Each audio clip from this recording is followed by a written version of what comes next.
स्नान हर किसी की दिनचर्या का हिस्सा होता है। सर्दी हो या गर्मी, हर कोई बिना नहाए कोई अच्छा काम नहीं करता। सुबह सुबह स्नान कर लेने से तन की सफाई के साथ साथ दिन की शुरुआत के लिए ऊर्जा भी अच्छी मिलती है। लेकिन कई बार हम कपड़े हटाकर निर्वस्त्र होकर नहाते हैं, जिसका हमें बड़ा खामियाजा उठाना पड़ता है। पुरुषों में निर्वस्त्र नहाना आम बात है, लेकिन अक्सर देखा गया है कि महिलाएं पूरी तरह से निर्वस्त्र होकर नहाती हैं, जिसके लिए उन्हें ऐसा नहीं करना चाहिए। शास्त्रों के अनुसार महिलाओं के नहाने को लेकर शास्त्र यह बताते हैं कि आपको कई दिक्कतों का सामना करना पड़ सकता है। अब आपके मन में सवाल उठ रहा होगा कि आखिर ऐसा क्यों हुआ, तो चलिए आपको बताते हैं। पौराणिक कथाओं के अनुसार निर्वस्त्र होकर स्नान न करने के पीछे एक पौराणिक कथा का उल्लेख यह भी है कि एक बार गोपियां सरोवर नदी में स्नान कर रही थी।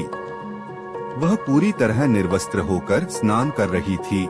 ऐसे में बालकृष्ण वहां आकर सभी गोपियों के वस्त्र छुपा देते हैं। इसके बाद जब गोपियां बाहर आती है तो वे सभी कृष्ण से कपड़े वापस करने से विनती करती है। तब बालकृष्ण ने समझाया कि महिलाओं को कभी भी निर्वस्त्र नहीं नहाना चाहिए, इससे जल देवता का अपमान होता है।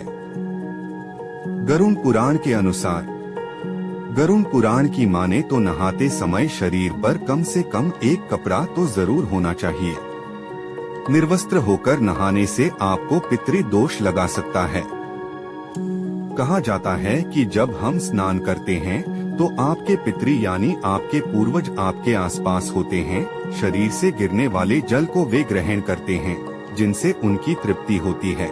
ऐसे में आपके निर्वस्त्र होकर नहाने से वह नाराज हो जाते हैं, जिससे व्यक्ति का बल, धन और सुख समृद्धि सब नष्ट हो जाता है। माता लक्ष्मी होती है नाराज। शास्त्रों में ऐसी मानता है कि यदि कोई स्त्री या पुरुष निर्वस्त्र स्नान करता है तो माता लक्ष्मी रूठ जाती हैं। इससे कुंडली में धन हानि का योग बन जाता है और आर्थिक स्थिति बहुत खराब होने लगती है। इन्हीं कर्म की वजह से आपको निर्वस्त्र स्नान न करने की सलाह दी जाती है और शास्त्रों में इस बात की मनाही है। नकारात्मकता शरीर में करती है प्रवेश। यदि आप निर्वस्त्र होकर स्नान करते हैं तो आपके शरीर में नकारात्मक ऊर्जा का प्रवेश होता है। आपकी मानसिकता नकारात्मक होने लगती है। इसलिए यही सलाह दी जाती है कि नहाते समय एक कपड़ा शरीर में जरूर होना चाहिए।